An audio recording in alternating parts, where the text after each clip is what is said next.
So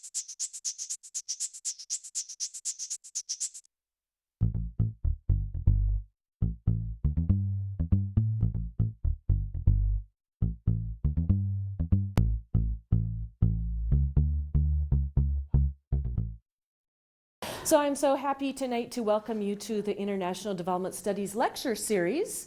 And tonight we have a special guest speaker who is Shannon Parsons. And Shannon is actually a campus police officer here at the University of Montana.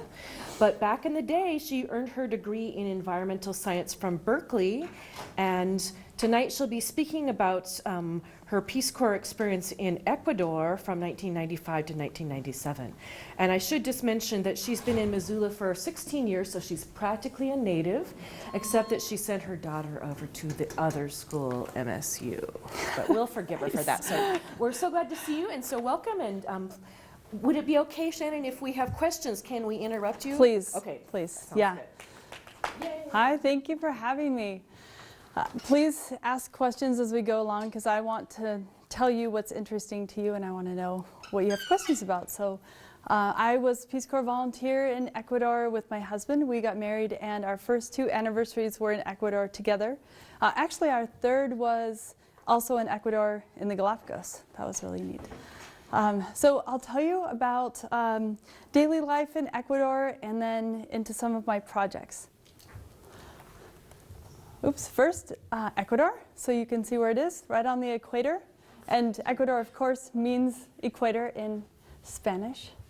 And this is the equatorial monument that everyone goes to who visits Ecuador, and people always like to take pictures of themselves with 1 foot on either side of the hemispheres.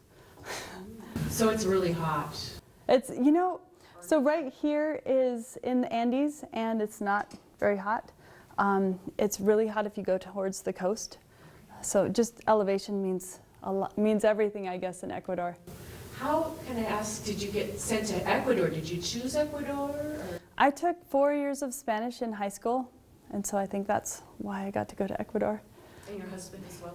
And Russ, my husband, he took French, but they told him that he could go to a Spanish-speaking country as long as he had a plan on how to study to get up to speed to a certain level. And he actually was so diligent in studying his Spanish that he tested into a higher level than I did, which was kind of embarrassing. Yes. Yeah, no kidding. Shouldn't have taken it so much for granted, huh? This is the road going to my site, and it's very very mountainous, very steep mountains.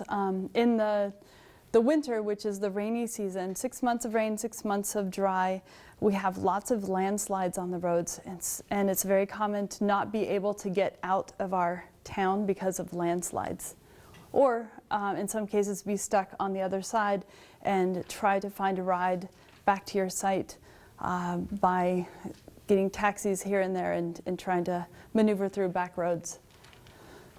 This is looking towards cloud forest in the foreground, and you can see the Andes Mountains in the distance. Can you guys see this really clearly? Probably, yeah, I think that would be good. Maybe these ones, huh? Yeah, just push one of those lower buttons, and it'll just. Ooh, oh, is that okay? That's good. Can you guys see better? Okay. Okay. This is kind of funny because the sign says "Dile no a las drogas," which is say no to drugs. So it was even popular there. This is from my apartment looking towards the Cloud Forest Reserve. I was associated with a Cloud Forest Reserve called Maqui-Pacuna, which is a Quechua word, and there's also an indigenous community in the Andes that speaks Quechua, whichever you want to say. So Maqui-Pacuna was the name of the Cloud Forest Reserve. I'll show you some pictures of that. What is a cloud forest? A cloud forest receives most of its moisture from the clouds. The clouds condense onto the leaves, and that's how it gets moisture as opposed to a rainforest, which receives its moisture from the rain. Wow. This is a shot of within the cloud forest. It's so moist within the cloud forest that plants grow on top of other plants. You can see lots of epiphytes. These ones are bromeliads, the ones that have the really long leaves there. And then within those bromeliads, you'll find tree frogs living inside of those, orchids that live on the trees. And epiphytes are not parasitic. They don't take nutrients from the tree, they just use the tree for structure. And so you can even gather bromeliads from the forest and then put them on your house to decorate your house, because they just live on your house. They just like the structure. Wow. They don't take root in the soil. Some of the epiphytes actually do send down a root to the ground, and you can use those to make baskets. A lot of the cloud forest was cleared for cattle grazing. A lot of people bought cows because you can sell the milk. Nestle has a really big business down there of gathering milk from all the farmers. You can also sell the meat when your cow's ready. It's also a very safe place to put your money because the money was devalued so rapidly down there that even if you put it in the bank, it would be worth less when you took it out. But if you bought a cow, it would hold its value. This is just a pocket of bamboo. There were lots of different types of bamboo, yellow, green, all kinds of different shades, and they all had different trunks. Is that area deforested up there with the cows on it or something? Yes, thanks. So really serious deforestation? Yes. So the cloud forest was being cleared just little by little for more cattle and to make carbon. What do you call it? Charcoal? Thank you, charcoal. And here's some erosion from deforestation. Of course, that just sweeps down into the streams and silts everything up. And this is the cloud forest reserve called Makipukuna that I worked with. I love to think of this house as kind of a cross between Shakespeare Gilligan's Island. It was really beautiful, tropical. There was also a research station where people could come and do research on animals, plants, soil. And there were guides there that I taught how to identify birds and lead tourists around. This was the foundation that brought Peace Corps volunteers to the community because they wanted to establish a tie between the foundation and the community, because before we got there, tourists would just drive back and forth through town up to the reserve, and the people in the town didn't see any money from having this land protected, and so they had no reason to protect it. They had no reason not to hunt within there, to cut down the trees.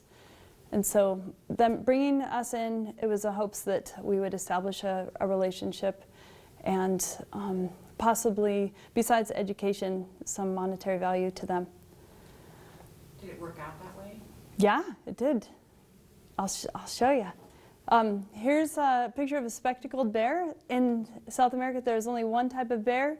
It's the oso de anteojos, which is the bear with spectacles. This is a female, and so the spectacles don't go all the way around. The bears are about this big, like a big dog. But it's just interesting that there's only one type, and we had those in our cloud forest. This is a picture of our town. And it was basically a big soccer field with houses around it. And in fact, we played soccer every evening, every weekend. It's pretty fun. Let's see. Was that one of the conditions for joining the Peace Corps? You had to be able to play soccer? No, actually, boy, it was really fun because we would get together, like everybody from town would get on the field, and it was just really rough, no refs or anything. We just kind of all push and pull each other, and no rules, but people were really good too. So here's the soccer field, bamboo goalpost, and that's the school up there. And this is a view taken from my window, You can see the cloud forest up there and the deforestation and all the banana trees. And then over here is sugarcane. So can you say something about the land owned by households? Were they short of land that they wanted to clear more land? Or did the government permit them to clear this land? Or was that kind of breaking the law? I didn't see any law there at all. No enforcement of anything, actually. And then I did see that people had their farms farther and farther and farther into the forest. They would bypass the Makibakuna Reserve and keep going. Russ worked a lot with the farmers, and he would walk for hours and hours to somebody's farm, and then they'd sleep there overnight and do farm work. I also saw that people had such large families that they didn't have enough land to give to their offspring, and so as soon as people were done with elementary school, there was no other school, and a few years later they usually went to the big cities to get jobs. So I'd say by 15, people were usually heading out to the cities to get jobs. This is me doing some environmental education in the classroom. Just a picture of the classroom there. We were actually doing a diversity comparison between the football or the soccer field and the riparian area. Here's a lesson I did on the food chain, the food pyramid. So this was kind of fun with the grass and the grasshoppers and the frogs and then snakes, and there was an eagle that was supposed to be on top. I think he fell. Some kids playing. Go Can you ahead. say something about how you got the job in the school? Like you said, you're normally associated with the Cloud Forest Reserve, but then was this just like an extra project, or did the teachers contact you? Well, my assignment was actually environmental education. So I got all these materials from the United States, actually from our library, and just asked the teachers, hey, do you mind if I teach environmental education? They were more than happy to give me some time in their classrooms. Interestingly, all the curriculums that I had were all from North America, which were very much season-based, and I had to adapt them to no season or just rainy. So it's amazing how much of our lessons that we learn about the environment are based on seasons. We're having so much fun. Yeah, and all the uniforms and everything. This was a fundraiser. Can you guys see what this is? Can you tell? Is it a chicken? It is. It's a chicken. It's buried up to its neck, and this is a fundraiser for the school in which they bury the chicken and then draw a line in the dirt and sell ring tosses. And then, and the chicken isn't just sitting there like, oh, this is a fun game. The chicken is just going crazy trying to get out. So it's really hard to get the ring over its head. And usually I think just by sheer exhaustion on the chicken's part, it takes a long time for someone to win. And then their prize is the chicken. Oh, you're kidding. Animal torture of the chicken. Right. I started a soccer team. There was no women's soccer team in my town, and so this is kind of funny, but I talked to all the women in town, and I said, okay, meeting at Cecilia's house, 7 o'clock, we're going to start a soccer team. And when the time came, half the people were at Cecilia's house and half the people were in the store. And I went over to the store and said, hey, the meeting's over here, you guys. And they said, well, my mom and Cecilia's mom were not friends, and so I'm not going to Cecilia's house. And this kind of thing, I could not get this group to budge. So we ended up making 2 soccer teams. And when we played each other, it was brutal. It was really good. It was intense. And this is the men's soccer teams. They also had other towns' soccer teams come in and play as kind of a fundraiser. And the fans in the rain. And there's always volleyball games going on the weekends. That's the women's volleyball court. And bananas, lots of bananas, more types of bananas than you can imagine. What kind of food did you eat? I ate a lot of yucca or manioc. Have you guys ever seen that? It's a tuber. It's a big long root that's brown, like kind of shaggy skin, and the inside vein is poisonous, and so you have to take that out and you chop it up, and you can eat it all kinds of ways, just like a potato. Lots of green bananas that can be eaten in so many ways. I never knew. It was funny to see green bananas being barbecued, fried, mashed like mashed potatoes, cut into soups.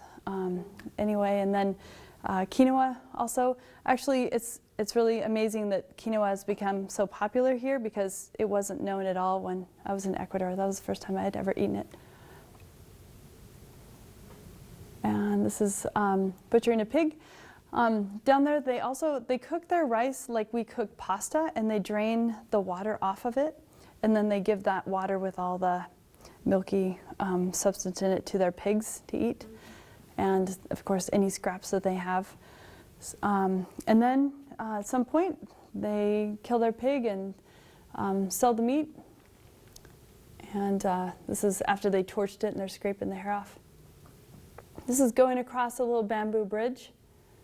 And everybody's got a machete. Use it for everything. And people walk across this bamboo bridge with their kids on their shoulders even. Wow. Some kids. Is that how they got to school? These kids had some farmland way up the road.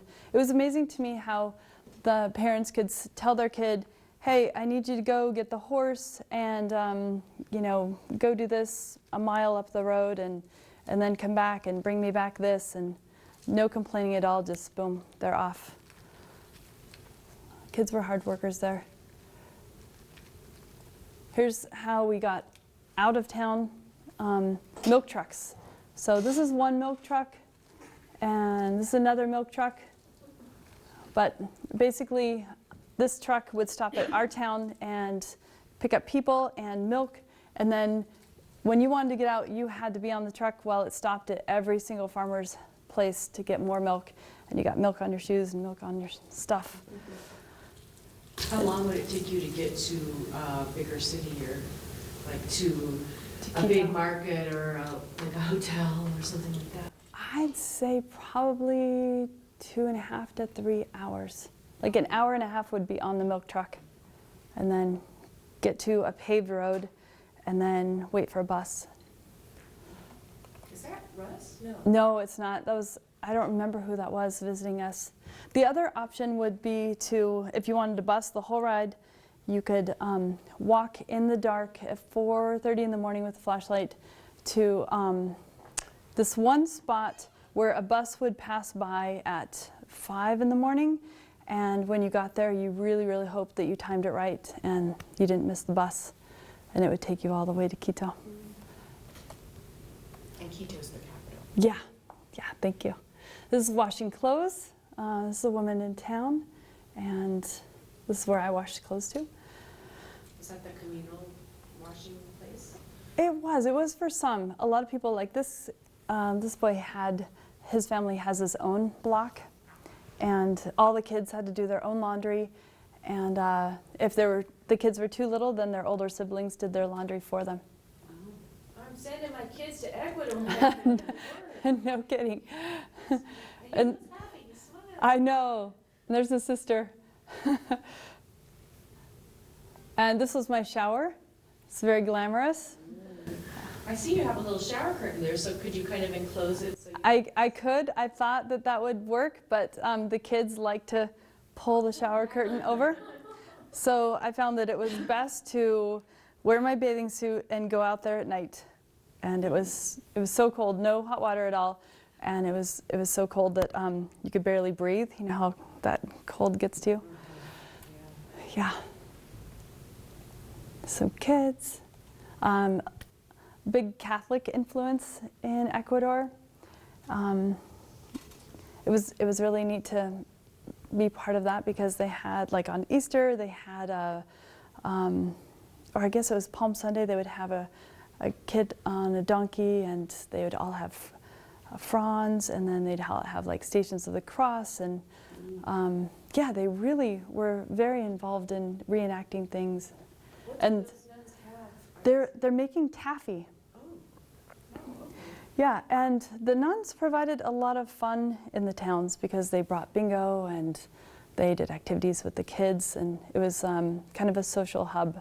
Did you have a nun or nuns living in your little village? We didn't. We had a church that occasionally would have mass. Maybe once every couple months, the nuns and a priest would come to, and it just sat there.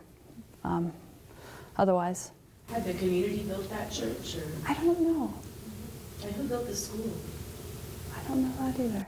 I think the government, because the government was very proud of everyone having an education up to 6th grade. Oh boy, this is how people entertain themselves. A lot of singing and guitars. It amazed me how many hours they could sing and play guitars. This woman right here her name's Layla, and she's who I named my daughter after. And sugarcane. Sugarcane was a very big industry. In fact, that was really, besides milk, I'd say, sugarcane was the industry of town. So it wasn't just the cane, but they would make it into sugarcane alcohol, which was a really amazing process. So actually, this boy here is just stripping it so that he can chew on it. A lot of kids had bad teeth because of eating so much sugar cane. But this is what they call trapiche, like a distillery. So he's feeding the sugar cane into these drums, which turn like this and squeeze the juice out below. And the drums are being turned by the horse and donkey walking around.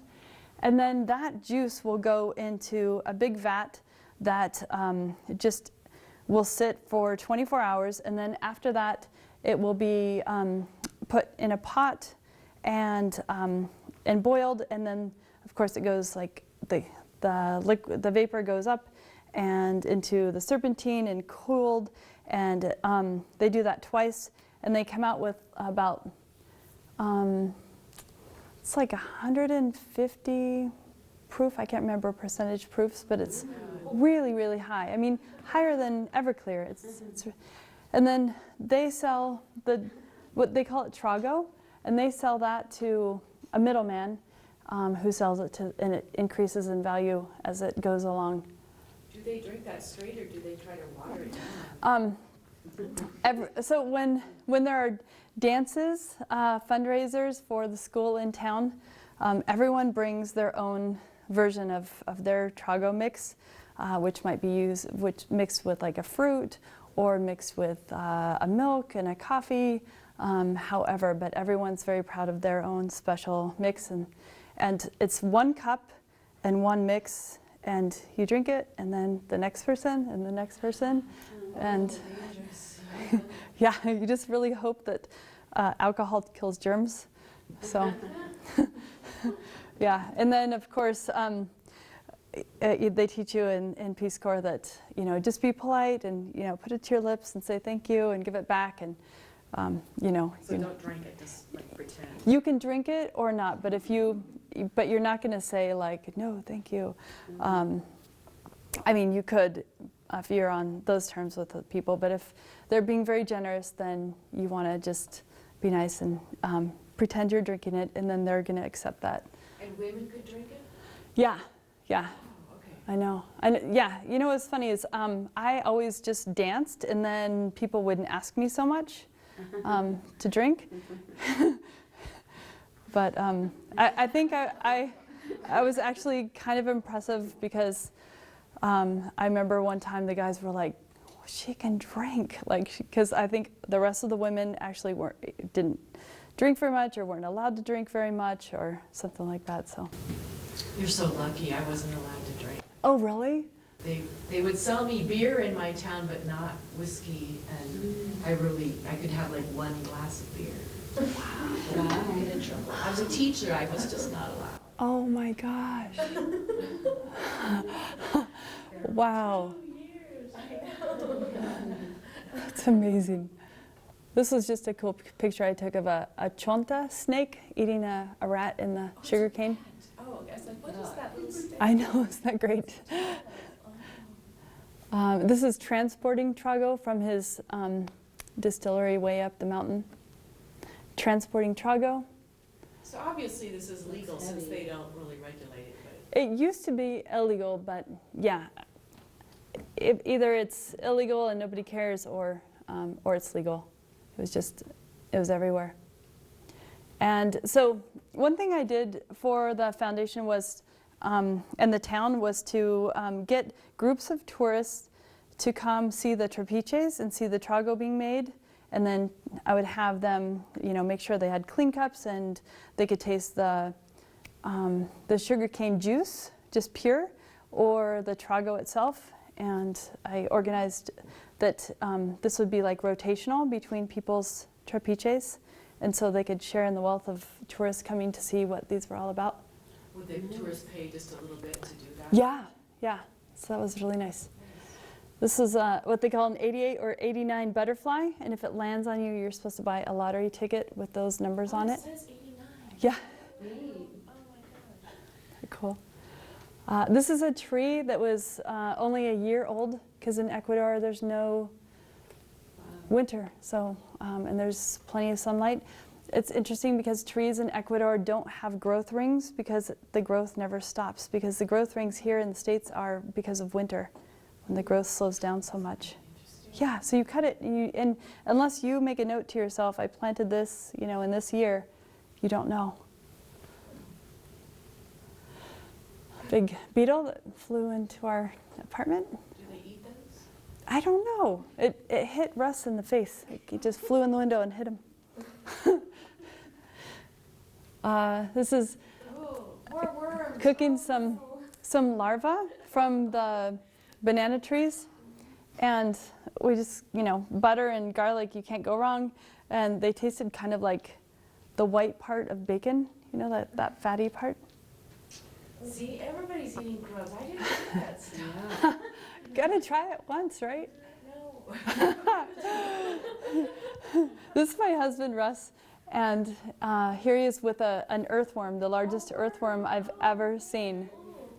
Yeah. So you get the idea that Peace Corps volunteers only get around and talk about the worms or whatever that we eat or play with. Like, oh. It's just Holland stuff, just daily life. This guy named Beto, he couldn't speak, and I think that was the only thing. It's hard to to tell, but he lost his speaking ability when he was little, and he had his own sign language that only the people in our town knew, because he grew up there, and so they understood him. And if he went anywhere else, they wouldn't understand him. And so anyone I asked, when he would come talk to me and he'd do all these hand motions, and I would say, help, tell me what he's saying. And they would just like look at him and be like, oh, he's talking about that, Or just, he was just so funny. And he had a lot to say, and it was just great that the community understood everything, and that he had so much fun there. He was the only one who knew how to make these baskets. Apparently people older than him knew how to make them, and he was the last one left that knew how to make them. But people used to use these as backpacks, or and a lot of times they would have a piece of cloth that would go around their forehead, and they would carry around whatever they had harvested. So, and it's made out of bamboo, so long strips of bamboo. And I had him make me some before we left. And this, I was talking about epiphyte vines that come down and get their nutrients from the soil. So this is my friend Hilda, and we were pulling down vines to make baskets. And so this was one of my first attempts to start a small business down there. We we got a woman from the next town over to come show us how to make these baskets. So first you have to take the vine, and then you have to tie it onto something and pull it, and then you take a knife and you take all the like plant material off of it, so you have the woody piece of vine, and then you cut those into lengths and make baskets. We would sell those at the Cloud Forest Reserve. I also taught them how to make recycled paper. This is me teaching Peace Corps volunteers, but same idea. Here's some paper. How did you know? Did you know how to do the baskets or the paper before you?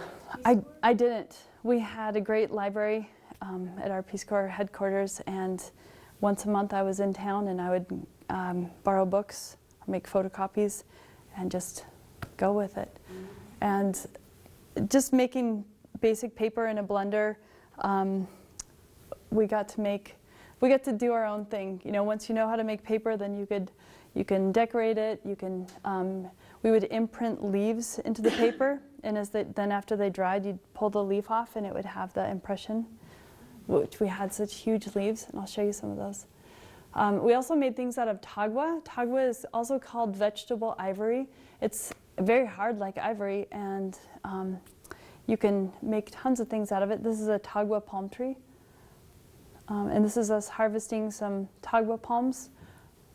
This woman is from the States, and I hired her with some grant money that I got to come teach us how to make some products out of tagua. And one of the first, I'm gonna just turn on the lights so I can show you guys some stuff. Maybe I'll turn this one down. Okay, so tagua comes in a seed like this, and it has this outer shell that you can peel, and then this is what's inside. And then, so then you can cut it. It's very hard. You can cut it, and then you can also sand it. And we would sand between these veins in here, so that you would have the pattern of the veins. Pretty. It's almost like Yeah. antlers. And so with that, then we could make like keychains like this. Oh, cute. And pendants. And you could do all kinds of things with the pendants.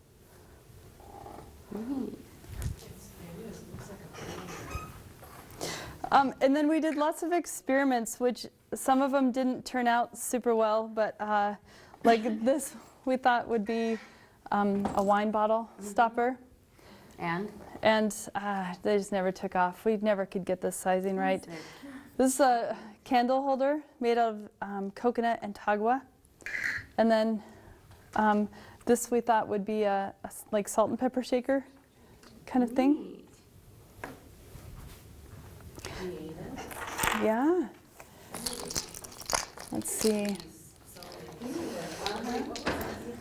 Oh, salt and pepper shaker. Yep. And these are napkin rings, which they never understood really what those were for. I never used napkin rings either, but the first problem that we came into when we were dealing with tagua, and before we hired someone to teach us how to do stuff, was that we were relying a lot on artistic ability. And so we'd cut the tagua, and then we would have the nice smooth plane, and then people would paint on them. And sometimes it turned out really, really nicely. Pretty. But most people like myself don't have the best ability to draw things. So I figured out that we needed more of a factory process of, you know, step 1, step 2, step 3, so it wasn't so dependent on artistic ability. Oh, is this the guy he's painting birds from? Yes, Oh, I love that's it. my bird book. Oh, Yeah. This is a little dinosaur. That's cute. And then if you noticed on the tagua shell, there's a little, let's see. There's this little part on the shell where it attaches to the plant, and we use those to make earrings. And then I'll show you some of the recycled paper that we would make. So I was telling you about the leaf impressions. So this is kind of what we did for envelopes.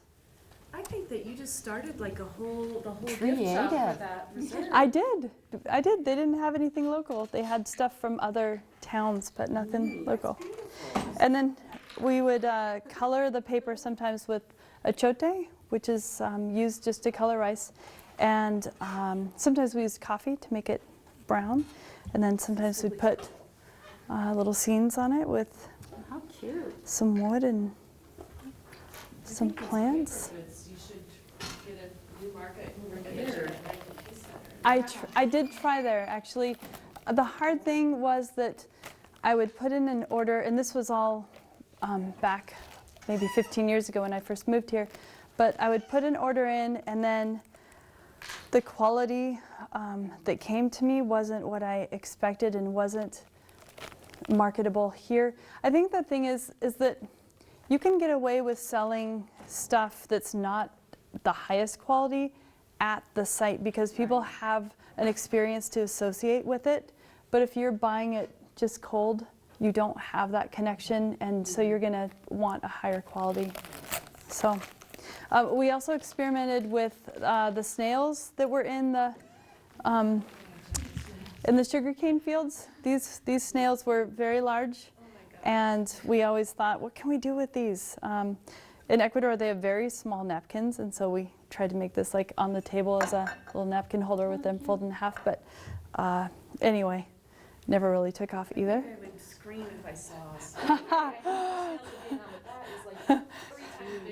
I know, isn't that great?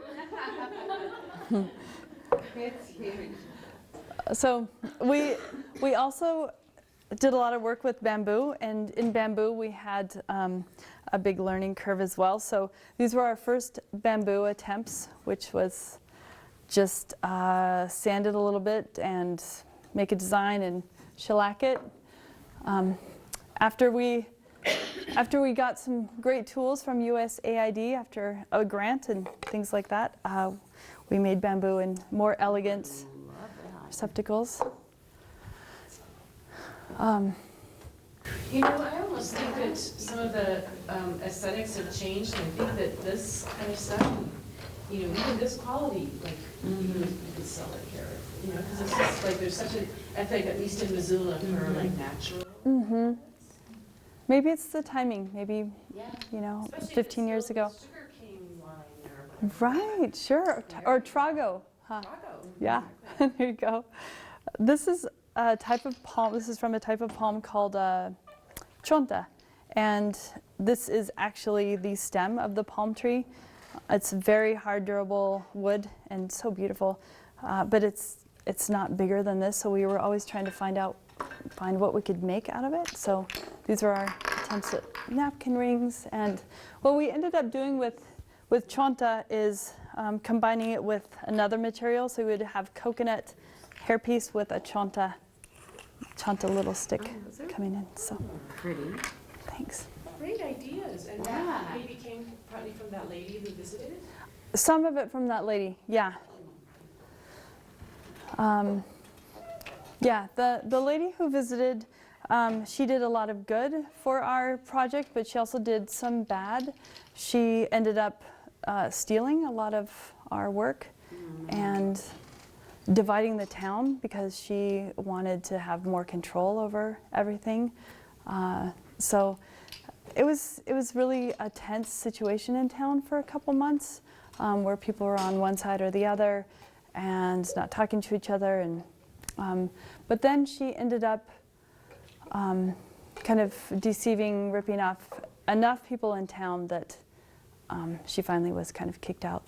So it was bad because she was an artist. I mean, I saw her stuff and I made connection with her, and she agreed to come, and I just thought she had good intentions, and this was, you know, supposed to be for these many days, and then she ended up kind of staying, and yeah, it ended up being good in the end because then the whole town was more united instead of I think before she came, there was actually a little bit of dissension because the group was open to everyone, but you did have to work and you did have to help pay for the rent of the workshop that we were renting. So there was a commitment involved, and you had to come to meetings, and you had to, be part of it. So we started out with maybe 25 people gathered on a soccer field, for the initial, like, hey, who wants to be part of this? And then whittled down to maybe 10. And then after it started being successful, then people wanted back in. So that was really difficult to maneuver. And then when she came, she, I think, played on that division. But then after she left, I think people came together and it was better. So. Does it still continue today? It does, yeah. Actually, they got so we had been renting. We rented from one little room in a house to another little house to another one, and then they finally, with grants, this is kind of neat, I guess, with like USAID money, for example, is that for 100% of the grant, you have to put in 10%. So we had to raise money for about 3 months to fulfill our 10% of the USAID grant, which was great in that it made my group really invested in what they were doing. They put so much effort, and it was really tempting for me to say, like, I only have 2 years. Like, I'd really like to just pay for this and let's move on, but that wouldn't be good for the group. So we did fundraisers every weekend, and as many as we could, bingo games and raffles and things like that. And then people would sell their stuff and then pitch in a little bit of money. So we finally got enough and got our grant. And I think that the other agencies are like that. This group, which we called ourselves Los Colibris, the hummingbirds, because they were always busy. And that was our soccer team too. They finally got a grant from the Nature Conservancy to buy a piece of land, and then they built a shop on it. Oh, so then they're not going to have to market it through the reserve. This will be another draw to get the people, the tourists into the town. They could, but it seemed like it worked out okay to sell it at the reserve too. It was complicated with who made what product and who was selling what product. So there was a lot of bookkeeping involved, which was a whole nother story, but it seemed to work okay. So this is just us working on tagua and bamboo. And here's with the great drill press and the bench grinder and the Dremel motor tool. It's nice that you had electricity. Yeah. Every once in a while, I mean, there was like a rotation. Thanks for pointing it out. There's a rotation a lot of times of electricity, and so when you got your 8 hours, then you would know electricity was available because everybody's radios would turn on, and then people would run to the workshop. I had such a cushy time. Really? Pretty much running, electricity and water and indoor bathroom, but not with the Western toilet. Look at this. Those are great tools. Yeah, they really made a difference. Here's us with some of our products. And So both men and women could be involved. yeah, yep. I thought this was wonderful because there are so few jobs, and so, he's got a job, and there's even fewer jobs for women. And so these women didn't have any jobs outside the home, and they were so impressive. This is Norma, and she became the president, and Cecilia was the treasurer.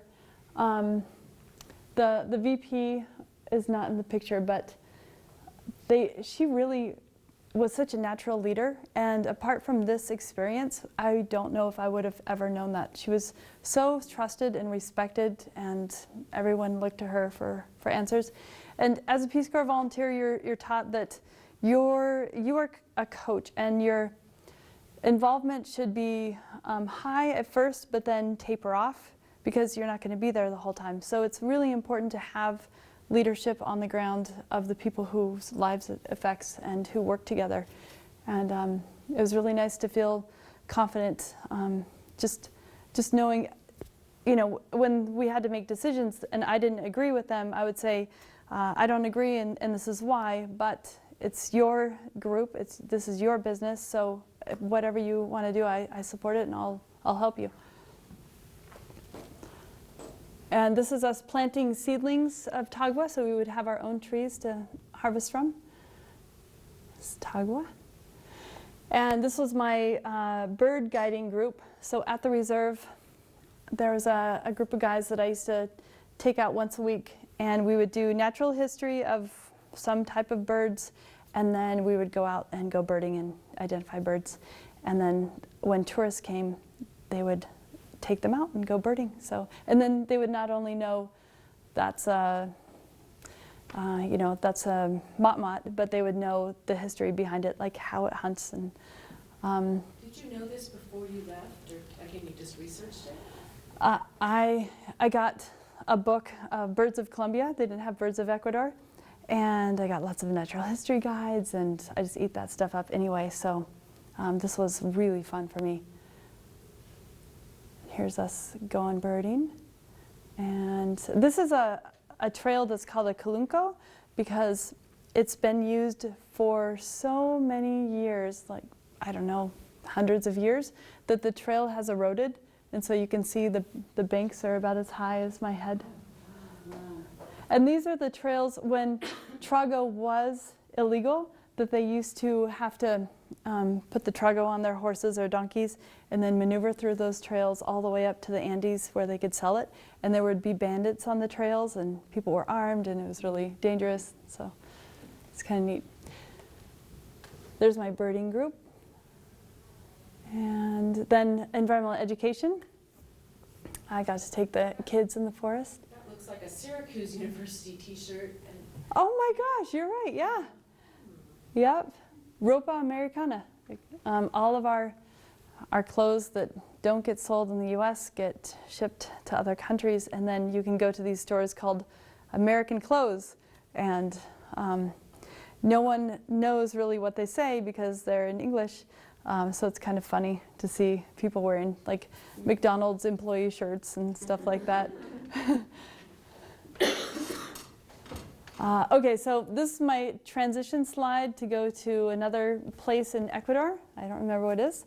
This is in the Andes. Sometimes I would visit this other town that was on the other side of those Calunco trails because it was on the other side of the Cloud Forest Reserve. It had the other border, the high border, and we would do environmental education, and the women really loved when I taught them how to cook without an oven, because I didn't have an oven. But when you bake without an oven, you have a gas stove, and you put your big pot on there, and then inside you put like a tuna can or something, like an empty, clean tuna can, and then your pot with your bread on top of that, and put the lid on there, and so you're making an oven because the gas heats up the air and bakes your bread. And you can make cakes, and they love that they can make cakes for their kids, so it was really fun. Did you have all the ingredients to make cakes there? We did. Bring them in, or? Yeah. Yep. Wow. I know. Yeah, it was fun. And you can see how tall I was in Ecuador, which I loved. How tall are you normally? Just 5'4". That's it. Okay, yeah, Oops, sorry. oh, that's great. And let's see. This is the Galapagos. Some blue-footed boobies. So was that just for your vacation? Or? That was the reward that we gave ourselves at the end of our Peace Corps experience.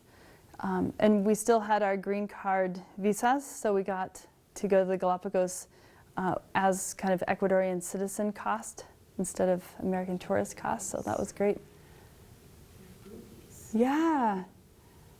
And there's some penguins, if you can see them. And actually I got to see penguins swimming underwater, which they look like they're flying super fast.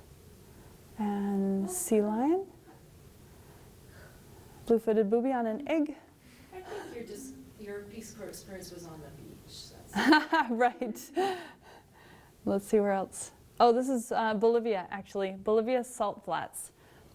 Bolivia had an inland sea and it dried up, and there's islands still that have rabbits and cacti and vegetation that can't go anywhere because the salt is just between all the islands. And that's what it looks like from an island.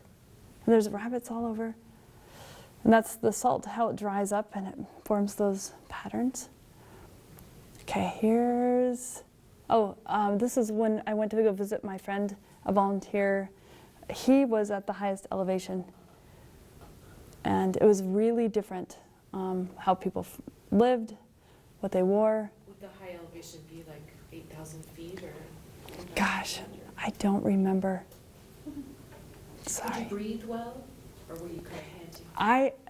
I don't remember anything different with breathing, but I do remember being really hungry and very impatient for the water to boil for our pasta.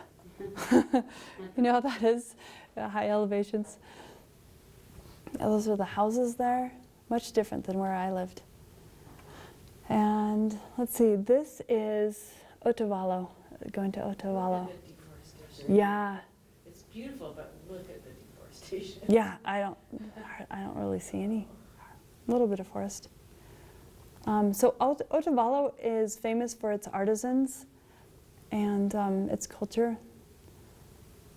So I love how the women there adjust their headpieces so that the sun is blocked. And I mean, we have our farmers market, but it's nothing like their farmers market. They're selling cows and all kinds of animals and all kinds of vegetables. Some geese. And very distinct dress from a lot of the places in Ecuador. Oh, and this is me with the money. I used to save up all the bills that weren't worth anything anymore and then just pretend that I was rich. So it's fun. So they're worth like 1 cent. Or less than 1 Yeah. cent. Yeah, the money would devalue so much that it would become kids' toys.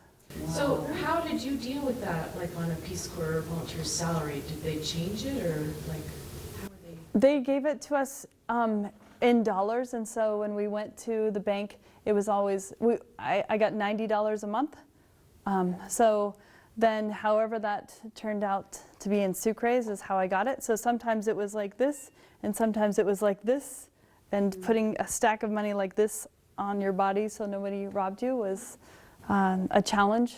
But yeah, it was kind of wild how it fluctuated. It's hot springs going to the rainforest. And here's in the rainforest in a canoe. Is that you? Nope, that's our guide. That's not me either.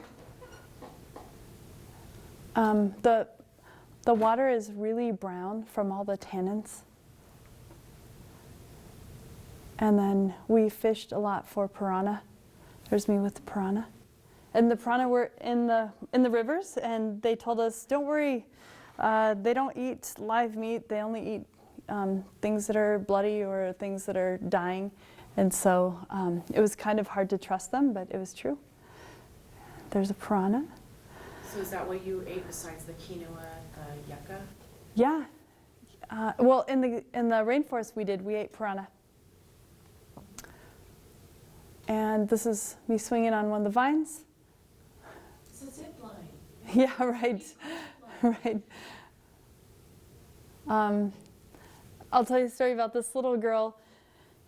We stayed the night in this at these people's house that was just pretty much like a wooden deck with a roof over it. There were no sides or anything, and we had some time before dinner. And this little girl was around, and so she and I started talking, and she showed me the first pineapple plant that I've ever seen, which was growing from the ground, and I'd never seen that before. And then she said, do you want to come to my house? And I thought, sure. So she's like, okay, and she starts kind of jogging into the forest, and I jog after her, and we keep jogging, and I look back, I'm like, I have no idea where I am, but she'll probably get me back safely. So we finally get to her house, and inside, her mom and dad are there, and they don't speak any Spanish, just Quechua. And the dad was in white underwear, and I guess maybe like they had some ropa americana, and he thought, this is what I'm gonna wear. And the mom was sewing some feathers, and so anyway, we talked, and it turned out that the dad had just shot a toucan maybe a few days before, and they had this big party with a toucan stew, and they invited all these people. And the dad showed me his blowgun, which was super high, and he showed me how he had the blowgun, and he saw the toucan, and he blew a dart at it and everything. And then they gave me some chicha, which is served usually in a bowl of coconut, like one of these kinds of shells. I didn't even pass these out. I'll pass these around too. So chicha is made from chewing up yucca and then spitting it into something and letting it ferment, and then it becomes alcohol. And so I knew that was probably the version of chicha that they were giving me, instead of the one where you add some chemical. And so they're like, here you go, here's some chicha. And it was very clumpy, and I knew that I had to drink this chicha because I had to be polite. And so I just thought, okay, just drink it. And, it's all smiles and drink it, ate it. And then before I left, I was saying goodbye. I looked outside, and when the sun goes down in Ecuador, it goes down fast because you're on the equator, and since the Earth goes faster at the equator than near the poles, the sun sets really fast. So I said, I gotta go. Great to meet you. And the mom got up from her sewing and put a bracelet of toucan feathers around my wrist. And I was very touched. And the little girl ran me back through the forest as it got dark. And when we got back to where I was staying, I took off my silver bracelet and put it on her wrist. And so there we are with our bracelets right there. That's great. So with a blowgun. Wow. Yeah, isn't that cool? It's a house in the rainforest. Coffee beans. This is called Piranha Lake. And there's me with a monkey. And that's it. Thank you guys very much. Yes. I just wanted to ask one question. You're not done yet. We have more questions. Yes, please. So, you and Russ were doing different jobs, you and your husband, so how did that all work out? That worked out very well because we have different interests, and he worked with the farmers, and he actually developed this great system where he would map out their farmland, and then he would divide it into slope and what it would be best used for, slope and water access. And so then he would tell them, like, let's take a look at your land and where you should put things. Like, what do you want to have? You want to have cows? Well, let's not put them on this slope. Let's put them over here. You want to plant this? Let's put it over here. So he helped them use their land more extensively instead of just clear cutting the whole thing and putting cows on there. So that was great. They loved that. And actually, he started this farmers co-op there where they all got together and built their own tourist reserve kind of thing, where it was organic gardening and farming, and it was kind of one of those pay to volunteer places, and that's still going on too. Yeah. Have you been back? I've been back twice, but they were both, so we left in '97, and then I went back in '98. because a woman was doing her PhD thesis on women in ecotourism and wanted to use my group. And so I went back as her interpreter facilitator, and I brought my 6-month-old baby with me. We were there for 6 months. And yeah, and she got to meet Layla, who she's named after. And then we went back again the next year. And then it just got too expensive, or we didn't want to go into debt more than that, so. And was it nice to have a person with you to talk? I think it was. My friends always told me that they were jealous that I had my husband with them or with me, and that they wished that they had somebody. But Peace Corps always said that if you go into it single, you come out of it with more friends from that country, because you're going to be wanting to connect with people, and if you don't have your friend from the States, you're going to be reaching out more. So I saw that as well. So I think it can be a good experience either way. But it certainly was a wonderful experience, and I think the hardest part is leaving. So yeah, it was certainly provided a big foundation for my life. Questions? Yeah, great. I mean, I don't know if this is something that you can actually answer, but like, one of my biggest fears going in the Peace Corps is that I'm a vegetarian and that people won't accept that. Mm-hmm. Because my brother, he went to Nepal and he just was telling me about how like they forced him to like eat the brains of a sacrificed goat and stuff. Wow. We have a lot of those discussions in the Peace Corps, and it certainly is easier if you're not a vegetarian. But I think that, well, I'll give you an example. Many times people would present me with something that I didn't want to eat, like cow hoof soup, for example. And I would just say, oh, that's not my culture.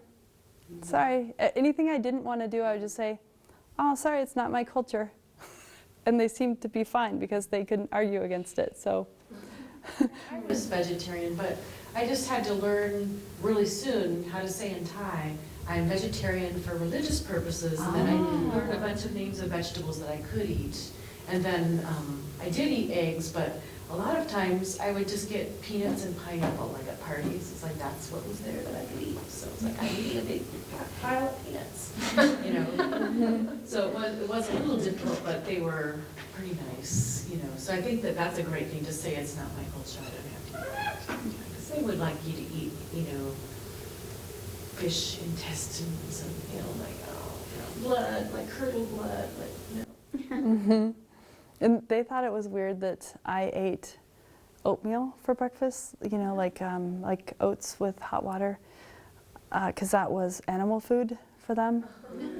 Exactly. Or I eat, I don't know, oatmeal or something, but any type of cereal that only little kids would eat, and they're like, she's eating this. Right. And then they would say that, because I was trying to keep my milk compatibility, so I was making yogurt and stuff, and they said that they could smell the milk fat on it. Really? No, I can't, you know, like, I don't know.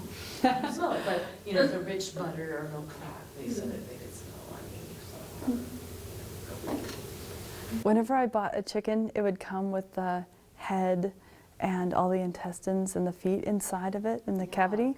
And so it was always kind of a game, because people came to my house all the time, and so I was always like, first person in the door gets the bag of goodies. And so, and then I'd just say, hey, I'm so glad you came over, and yeah, talk a little bit. And would you please take this back to your house to eat? It's not my culture. And they would just say, okay. They'd say, really? You don't eat this? No, not my culture. So, Good for you. Other questions or comments?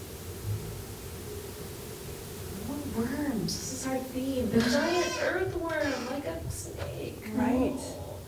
And the giant snails. Like, what are they doing there? What was your housing like? And you know, we saw your shower, but other than that, what was your toilet?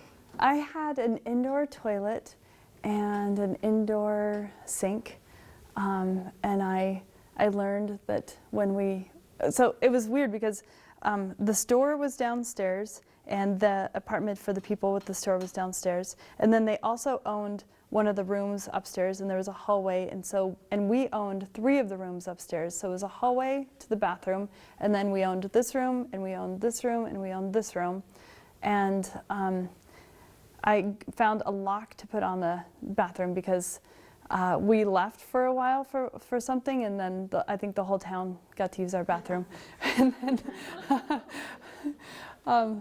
but it was nice. It was all wood and wood floors that creaked, and in the hallway we would hang our clothesline so that we could hang our clothes in the rainy season, because in the rainy season, when you did your wash, you'd hang it up and go out and do your work, and at around noon you could just feel this humidity come in, and everyone would run back home and pull their clothes down and hang it back up inside. So the hallway was convenient for that. Did you have mildew on your clothes? You had to iron your underwear or something? No, we didn't. It was very humid. I found that I didn't need any lotion at all, but not as humid as some people had it, where they had to have heat lamps for their books and things like that. But yeah, it seemed like the perfect temperature. It was 75 year-round. You Yeah. had a refrigerator? No refrigeration. Mm-mm. And that was interesting to deal with, because if you make something, then you don't have a refrigerator to put it in, so you just boil it for a few minutes to kill everything, hopefully.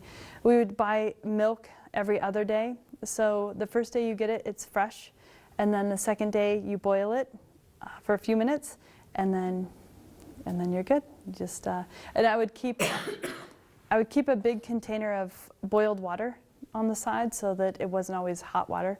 So just boil some water and then fill the basin.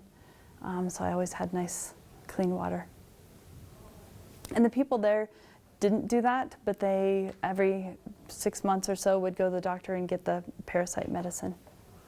Yeah. What's your main project? Oh, sorry. Oh, okay. What's your main project doing the gift shop business? And you mentioned like you did some education, things like that. And in the last lecture we had, she's like, I started so many different projects that I couldn't keep up with it. But I'd say my main project was the business. That took almost everything. But I think to stay sane, I had other projects, because we would get to kind of a standstill sometimes on the business. And then I had the environmental education and the bird guides. I also taught the cooks at the reserve how to cook for Westerners, because, yeah, people don't like to have cow hoof soup. So that was really fun, too, to do some cooking with them. Yeah, I had a lot of smaller projects that just kind of made their way through of, whatever it might have been. But I think it's good, because you never know what project's going to take off. Yeah. What's your? Did you get sick? I did. I got amoebas and I had giardia. And I actually felt like when I got sick for the first time that I was officially a Peace Corps volunteer. Like, it was an initiation.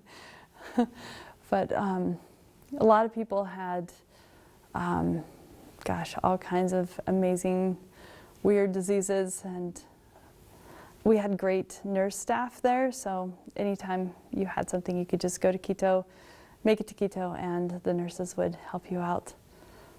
So, The Peace Corps, of course, covers all your medical. yes. Even if you had to be sent to America to be cured for months and months, they would pay for that. So, Mhm.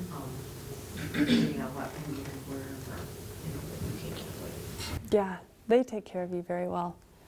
And they make site visits, and there's conferences all the time. And if you have a skill that they want you to teach, then they'll invite you even to more conferences to teach more Peace Corps volunteers.